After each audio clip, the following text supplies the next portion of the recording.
What is up YouTube? News to Carl here. I got my laptop out because in this video I'm going to be showing you how I did my own tune for my E46 turbo build using the stock MS43 ECU. So let's get right into it.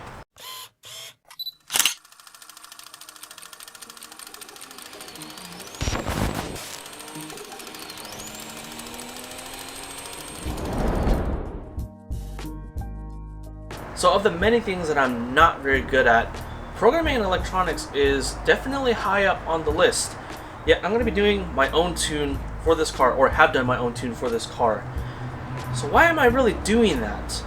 It's not really about money. There's plenty of tuners out there that will tune MS43 for a decent price. For me, this is more about learning, and what better way to learn than to risk my entire turbo build, something that I'm not really good at. But hey, sometimes you gotta dive right into the deep end to learn how to swim, right? I'd also like to be able to make changes on the fly. Say for example, I'm out in Denver, Colorado, and the car is not really acting right for the altitude that I'm at.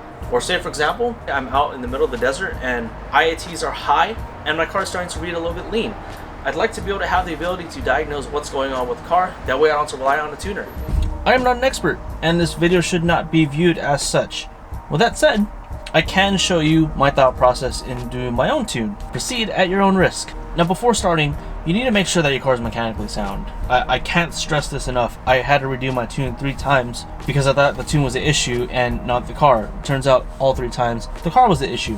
You need to make sure that you have a good motor. You can check the compression, you could do a leak down test, or say for example, the motor was already in the car and you knew that was running prior. That should be good enough. Definitely check for boost and vacuum leaks. I think 2 of the 3 issues that I had, actually I think all 3 of the issues that I had were because of vacuum leaks. So definitely double check that. You could set up a boost leak tester. You can compress the charge piping and spray soapy water everywhere.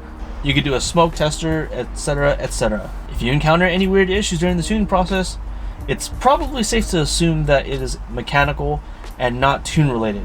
Also do a lot of research. I watched a lot of Goat Rope Garage that helped me a ton in understanding how to tune, Facebook groups for troubleshooting, as well as the E46 forums. There's a thread called Biggest MS43 Tuning Thread that helped me a lot. And most importantly, the MS4X Wiki. 99% of the questions that I get asked can be answered from the MS4X Wiki, so definitely check that out before anything else. It's important that you do your research because you really should be understanding kind of what's doing what when you're making changes, especially when you're editing maps that you don't know what they really are. It helps to kind of understand like what maps do what and what maps you plan to change. Now as far as programs go, I'm going to be using the MS4X flasher to, as the name implies, flash my tunes to the ECU. I'm going to be using Tunerpro RT to do all my edits for my maps. Tunerpro can be very overwhelming. There's, oh my god, thousands of maps that you can change. So be sure you understand what maps you are changing. Bear in mind that many of these maps are not going to be applicable for what I'm talking about today. Now before you do anything tuner related, it's important that you have your logging set up. You can check that out on the MS4X Wiki. Here are some of the parameters that I'm going to be using for my logs. Bear in mind, this is what I choose to log. You can definitely do more if you really want to.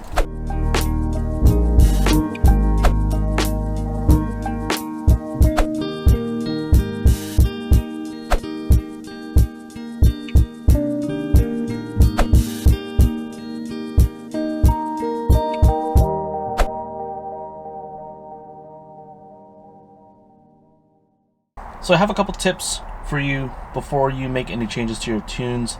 Other than mechanical stuff, you should figure that out beforehand. First and foremost, you should be making small changes over kind of a broad range. If you're going lean at 2000 RPM and 200 milligrams per stroke, you probably shouldn't change just that one cell. You should take a look at the cells surrounding it and possibly even change those a little bit. You also don't want to be making too big of a change. You can also take a look at the graph. Does the change that you're making make sense? Does it really introduce any of those peaks and valleys that I was previously talking about? You want to make sure that your map is somewhat smooth for the most part. Obviously there are exceptions to this, but you'll figure that out as you go along in your tune. Now when you're making these small adjustments, you also want to save as a separate file as frequently as you can. The last thing that you want to do is to make multiple changes on the same file and then you have issues and now you don't know what to do to resolve it. Ideally, what I like to do is I like to make a small change to the map. Say for example, I'll increase a broad range like 200 milligrams per stroke to 300 milligrams per stroke at 2,000 to 3,000 RPM, I'll increase that by 10%, and that's it. I won't make any other changes to the rest of the map. You also want to be documenting these changes. I have a notepad file where I document every single change that I make. Saving multiple separate files also helps in case you need to backtrack. Say for example you need to troubleshoot an issue, like I did in my last track day. I had to go to a previous tune to verify that my current tune wasn't the issue. Also, smooth throttle input whenever you can. You don't want to be going around blipping the throttle like crazy, because that's really going to affect your data. The smoother your throttle input, the cleaner your data is going to be. It's going to be a lot easier for you to make decisions when the time comes. Also, use common sense. Think before you're making a change. Let your data logs paint the picture. Let the data logs give you the data you need to make a decision on what change you need to make.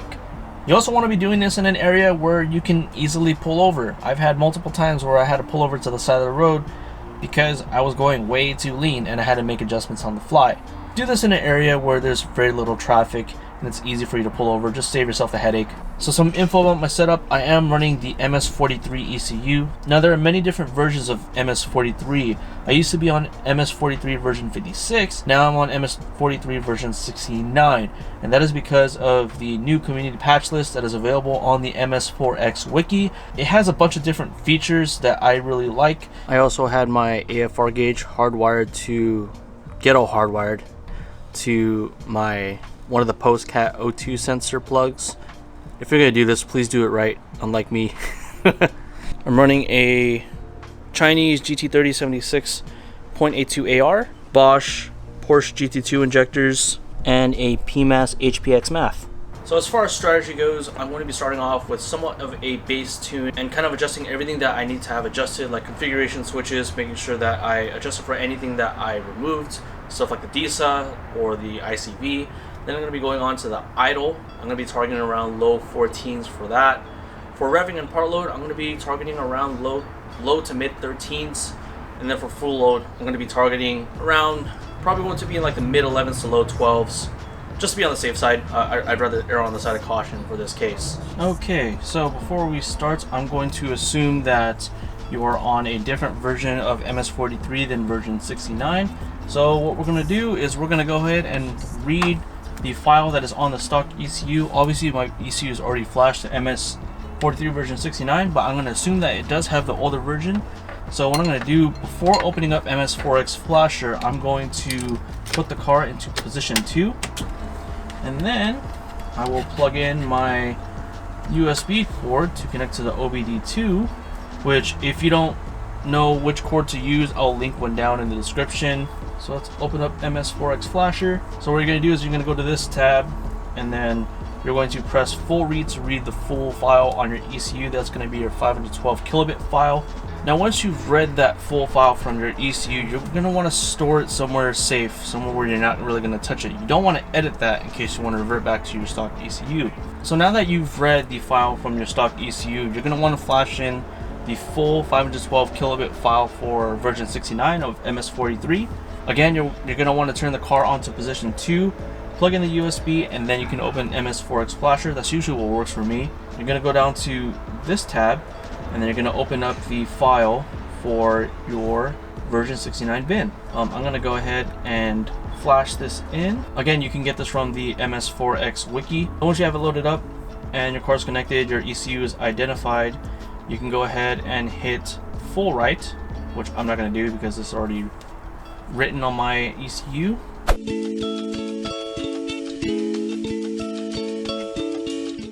And then once you've done that, you want to go ahead and reread that file back, and then that's what you're going to be working off of. So you're going to go to this first tab again, and then you're going to be hitting full read so you can get that file back. Now once you have your newly flashed version 69 file, 512 kilobit file read, you can go ahead and go into Tunerpro, and then you're going to load up the XDF file for the community patch list. If you haven't downloaded the community patch list, go ahead and download it on the MS4X Wiki. So I'm going to open up that definition, that XDF file, and that's going to give you a couple options on the left side. If you want more details on this, again, check the MS4X Wiki. It's going to have more details on that. So these are the features that I've chosen to enable for the patch. Immobilizer bypass, I am running an ECU that doesn't match my immobilizer, so I have to have that patched You have some increased logging features, and then you also have a speed increase. You also want to do the map sensor hack, that way you can read higher loads. There's also a bunch of other stuff on here, like boost control, which is in the testing. I think it's still like a beta version. Launch control, rolling anti-lag, and then one thing I want to enable later is ignition cut limiter, so I can get some pops and bangs. Anyways, once you have all of this set, you're gonna go ahead and save that bin as a new file.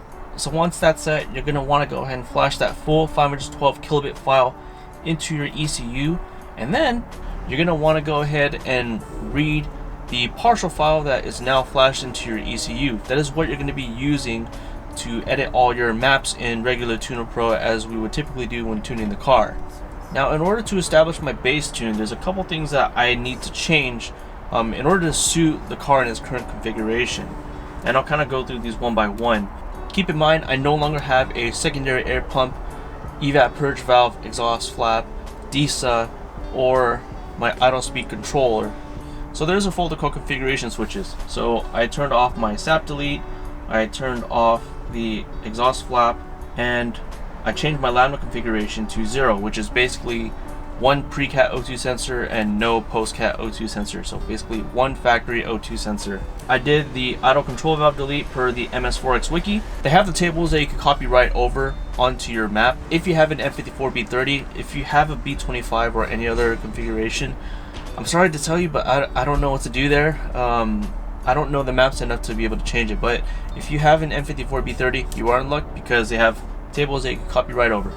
I also changed all of these maps in order to account for the fact that I don't have a DISA anymore. I also turned off a couple of the DTCs. So obviously for DISA, since I don't have that anymore, I don't have an evap purge valve anymore. Disabled that DTC, as well as for my idle control valve. I also retarded my ignition for both of the ignition maps by 5 degrees. I've been told to do otherwise to kind of keep the lower RPM stock and taper off into more retarded ignition by 5 degrees, kind of where you start going into power like 2800 RPM and above. But for my map, I retarded the ignition 5 degrees throughout. I also changed my injector dead times and my minimum injection time per the MS4X Wiki. The MS4X Wiki has a couple of injectors already on the wiki where you can copy the values that you need to copy into your tune, so please check that out. I'm not sure if you have injectors that aren't on there. I don't know what you do in that case. I think you can look up some of those values as well. Just make it simple. Get the GT2 injectors because it already has the values on the MS4X Wiki. I also turned off closed loop with these two maps right here. I put in air quotes because I don't know if it's really working or not. Maybe it's because of my tune, but regardless, this is what I did to kind of attempt to turn off closed loop. I also changed my map scaling, just like this. So I have the original vector right here. It went up to 700 milligrams per stroke on the x-axis. I changed that to go all the way up to 1389. Now, if you're going for the same amount of power and boost that I'm doing, which is like roughly 7 psi, I top out at like 500 milligrams per stroke. So you may or may not need to do this. It did make it a little bit tricky to kind of copy the map and kind of interpolate it. I guess I could say probably do that only if you truly need to. I don't know. Do what you need to do. I changed the x-axis for load. I didn't really need to do it, so there's that. And last but not least, for injection, there's a map called TIAS per cylinder, and that's really what you're going to be doing to kind of get your tune in initially. Basically, it acts as a scaler so that you don't have to go and adjust every single fuel map to get your car kind of up and running. And basically all you're doing is you're dividing the flow rate of your stock injectors by the flow rate of your new injectors. The stock B30 injectors are 24 pound per hour, and then my new GT2 injectors are 60 pound per hour. So that should give me a value of 0.4, which for some reason in this case I used a value of 0.33. So I'm gonna roll with that and then just kind of show you guys how to dial that in. Alright, so I'm gonna go ahead and flash in this tune. Okay, so now that that's done, you could take a data log, which is what I recommend of your start, but I'm not gonna do that. I'm just gonna go ahead and read my AFR gauge and then just do some quick math. That way I can calculate the percentage that I need to adjust by. So let's go ahead and do that. Okay.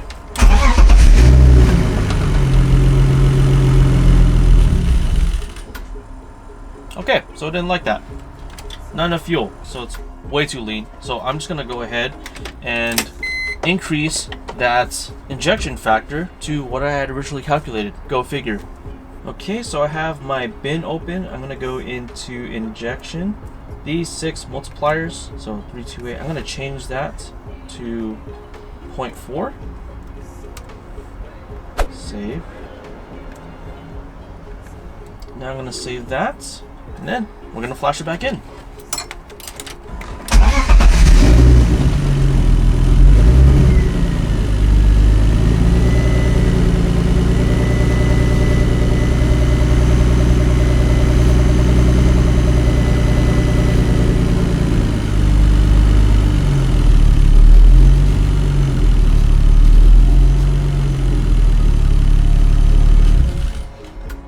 Okay, so I just changed my TI-AS factors to 0.5 instead of 0.4. Looks like that's what I had in my revision logs. So we're gonna see if that works. Let's give it a shot.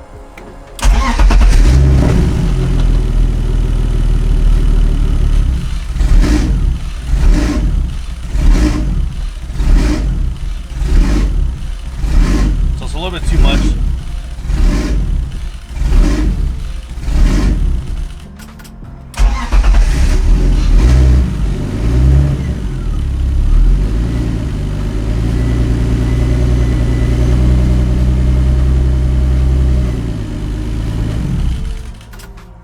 It looked like I was kind of drowning the cylinders a little bit. I noticed my AFRs are really rich. You're just going to play around with that until you can get your car kind of up and running, and then you're going to move on to the next step. Okay, so once you've dialed in your TI-AS factor, you're going to go ahead and change that back to 1, and then you're going to update a bunch of the injection maps to reflect that.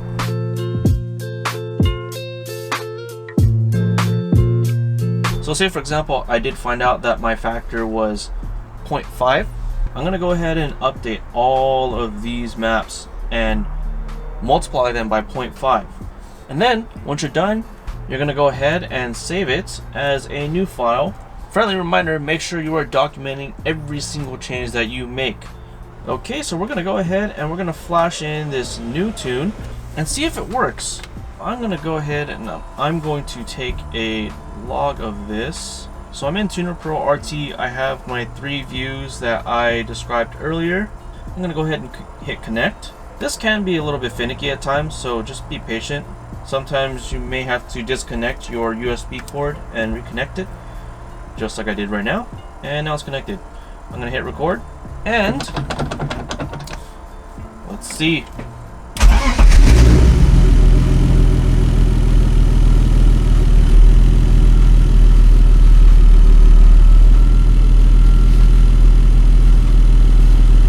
Okay, so ideally I'd like my car to be a little bit warmed up, but it is kind of cold. But right now it looks like I am around the 14 AFR range, which is decent. It's pretty good.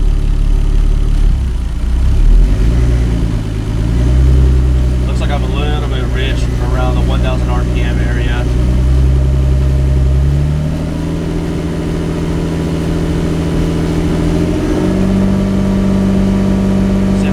So I am on the richer side. Okay, so looking at my history table, I don't have this set up for logging idle, so I apologize for that.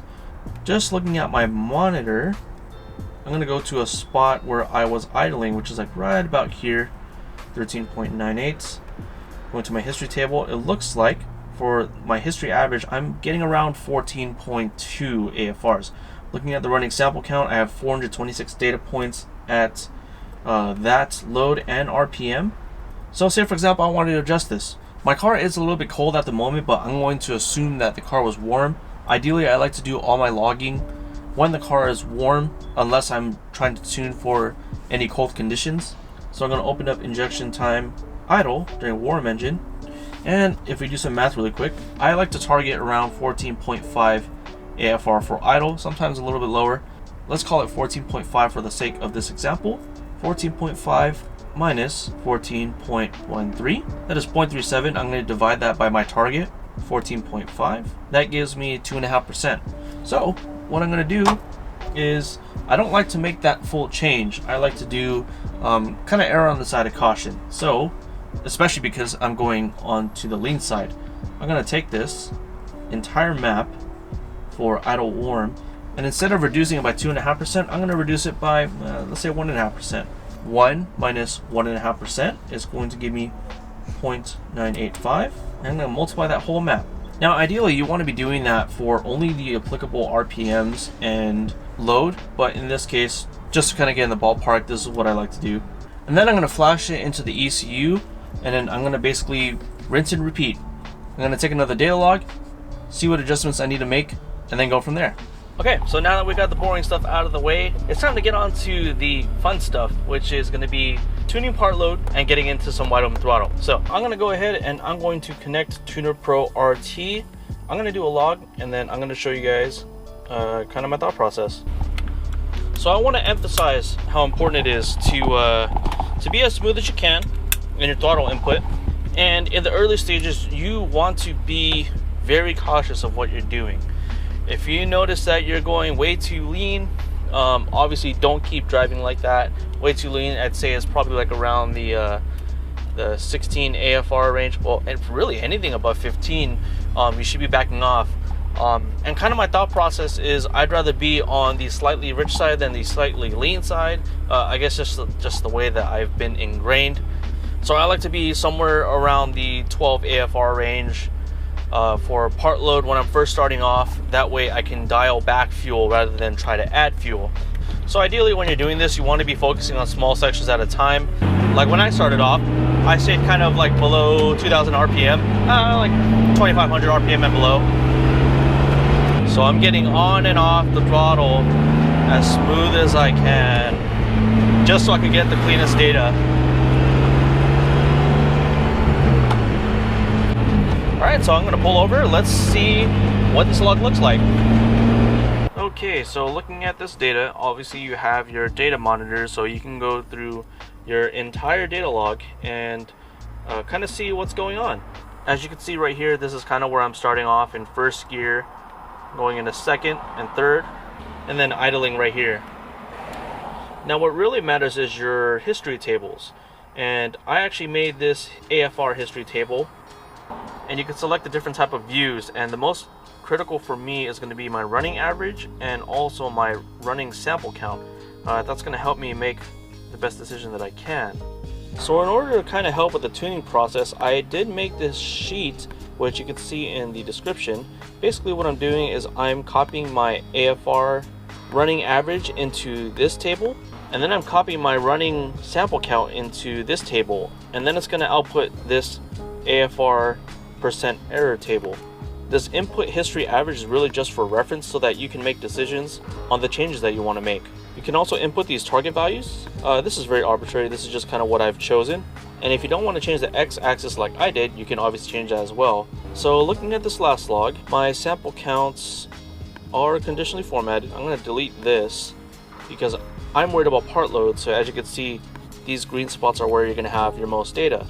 Comparing that to the AFR percent error, it looks like around the 200 milligram per stroke, 1000 to 1500. I do have some rich spots there. But as you can see from my log, that's kind of where I have this throttle input from when I'm trying to start. So I'm going to disregard that for now. I'm more concerned about this area. This area is where I'm doing most of my normal driving, 2000 to 3000 RPM, 125 to 300 milligrams per stroke. So right here. So this minus 21% kind of looks like an outlier. I don't think I'm really going rich there. It's probably because I'm letting off around that area. But as you can see right here, 2000 RPM, 125 milligrams per stroke. I am about 2% too lean. At 2500 RPM, I'm about 4% too rich. If you haven't guessed by now, the red just means I'm lean. The yellow means I'm rich. So again, 2500 RPM and 3000 RPM, I'm about 3% too rich. For 2000 RPM, 125 milligrams per stroke to 200 milligrams per stroke, I'm probably going to increase my AFRs by about 2%. Purely because I'd rather be on the rich side than on the lean side, and I like to make adjustments by half percentages. So I'm really adjusting this 200 milligrams per stroke at 2000 RPM. And then at 2500 RPM, because I'm on the rich side, I don't want to go too lean, so I'm probably only going to decrease this by maybe 1.5% for 2500 RPM, 125 milligrams per stroke to 200 milligrams per stroke. And then at 3000 RPM, I'm probably going to do the same thing and decrease it by 1.5%.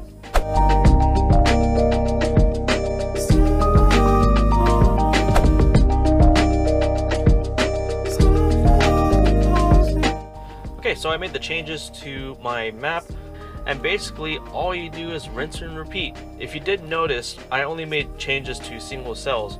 When you're starting off, you're going to be making changes to broader areas because you want to be covering the cells around it to kind of make the map a little bit smoother.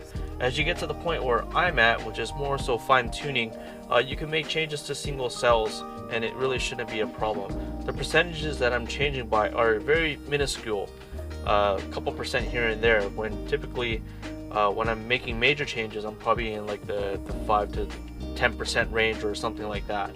Also, if it wasn't already clear, make sure the changes that you are making make sense. I made the decision based off how much data I have in that area and just knowing what's going on with the log. You can always cross-reference your monitor to kind of see what's really happening in that area. Just take your time and eventually you'll get there.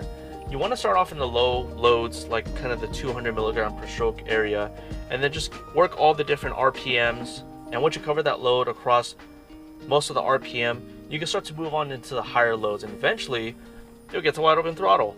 So we're going to do another data log similar to the one that we just did, but this time we're going to target some of the higher loads. Typically with driving around, you're going to be around the 200 milligram per stroke area or below.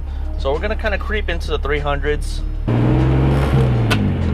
So I'm going to quickly just get into third and then a little bit more throttle.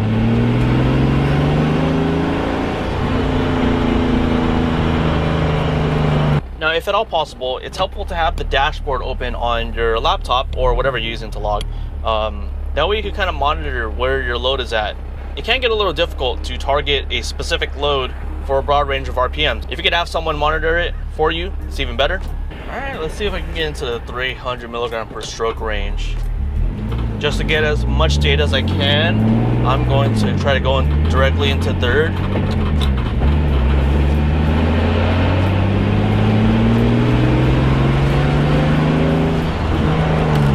It's only went up to 3K RPM, but no biggie. I'm gonna do one more. Straight into third.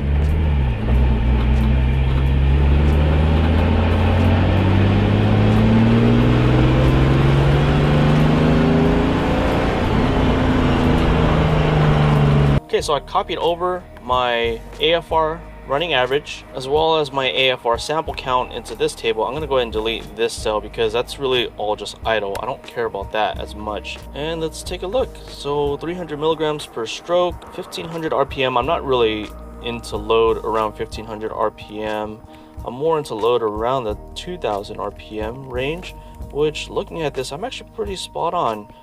Only 1% error in rich, 2% rich, 1, 2, which really is not too bad. But say for example this was a little bit higher, like let's say instead we're targeting 400 milligrams per stroke. This 11% error at 2000 RPM and 400 milligrams per stroke isn't really the best piece of data, mainly because I only have 8 data points for that specific cell. However, the 400 milligrams per stroke, 2500 RPM area up to 3500 could be it could be dialed back a little bit. It's 3%, 2% lean, but I only have 25 data points max.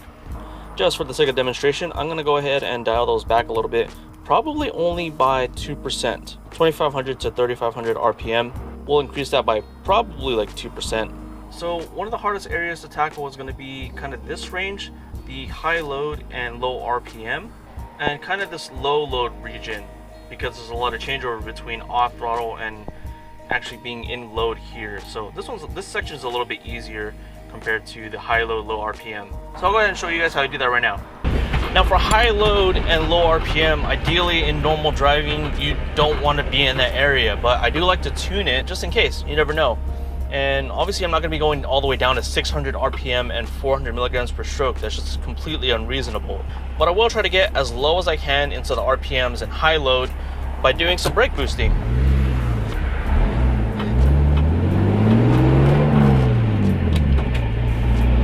Okay, let's get into like 4th gear.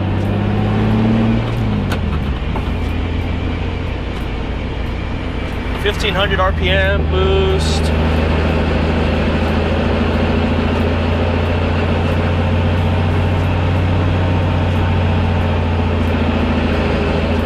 And that's about it. I like to do that just a couple times to kind of get as much data as I can. And you may have to do that based on the data monitors and not necessarily the history tables like we typically do. So for this specific case, I'm going to be looking at the monitor instead of the history table, because I noticed for this specific case, data does get skewed from normal driving. Okay, so looking at the monitor, around 1500 RPM, so it's around 12.5, and actually looking at the history table, it's actually not too far off, 12.769. Now when looking at my little cheat sheet thingamajig from Google Sheets, I try to target 13.3, but I might change that actually. I'd rather be on the richer side for this low of an RPM and such high load, so I'm gonna leave it at that. Now I do want to say that you probably want to be doing this part of the tuning kind of when the rest of your map is situated, because when your map is situated, it's going to allow you to make some assumptions on how you need to adjust this part of the map. You may have to do some pseudo interpolation to kind of bring that part of the map to kind of what it needs to be. And on the opposite end, let me show you guys how I target kind of the low load situations. And by low load, I mean non-idle RPMs and 125 milligrams per stroke and below. I'm putting ever so slightly a little bit of throttle. Like, I don't want to be off throttle, because then that's going to go into fuel cut or trailing fuel cut, trailing throttle fuel cut, whatever the heck it's called. So really get up to speed and then barely any throttle. And right now I'm at 100 milligrams per stroke, and now I'm still at 100, so I can't even get to 75. I'm really only at 100. Let's do that again.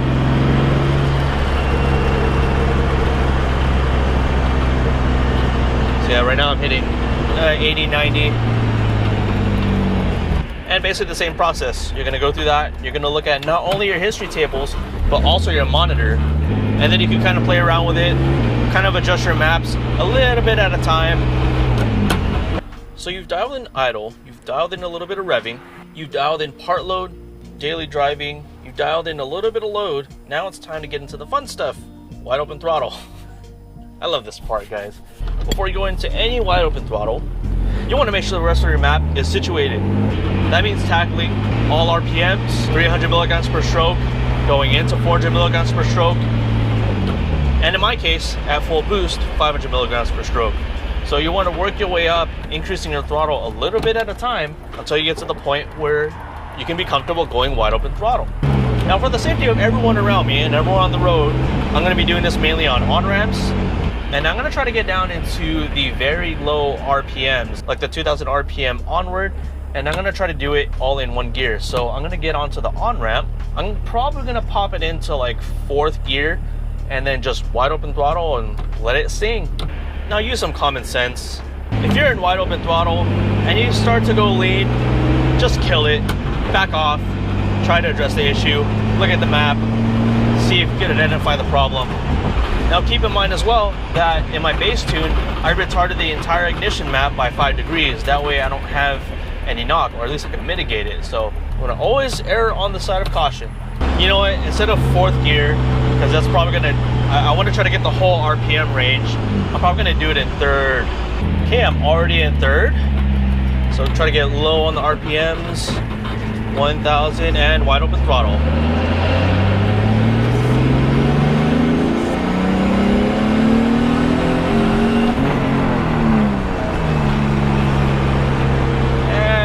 That's about it.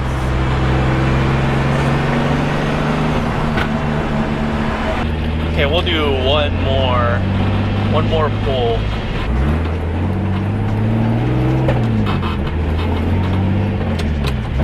Third, and wide open throttle.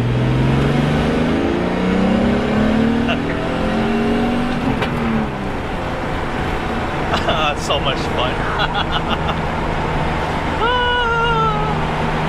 Okay, so looking at my log, I'm gonna go to the history table and go to running average of my AFR. So really my wide open throttle is going to be somewhere around here, the 400 to 500 range, 2000 to 6500 RPM. So somewhere along these lines. I don't think this 600 is, that might be applicable, but let's take a look at it. So I'm going to go to the monitor and I'm going to look for the spot where I did my wide open throttle pull, which is right here.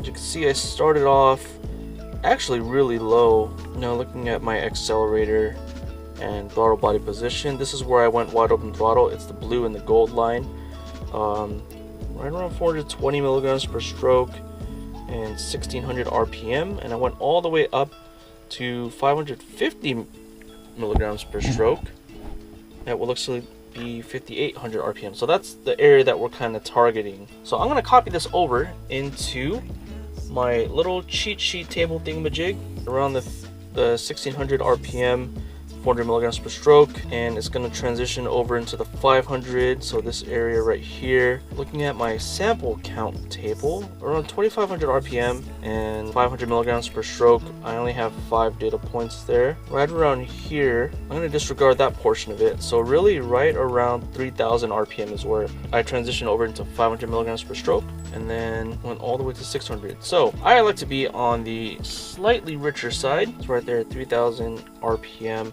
I'm probably going to make that a little bit richer, and then same with the 400 milligrams per stroke, 0.06, so 6% lean. So this whole area right here, I'm going to dial that back. Now keep in mind that I do have this referencing my target AFRs right here in this table on the left, and you can adjust that to your discretion. Again, this is linked down in the description so that you can use it for your tuning needs. Hopefully you do find it helpful. But as far as wide open throttle, oh, there's a lot of stuff here that's like a kind of all over the place, but we're talking about wide open throttle, so that's really just this area that we talked about earlier.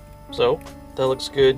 6% at 3000 RPM. There's quite a few data points there. 26, not that much at 3500 RPM, so it looks like it's transitioning over right here.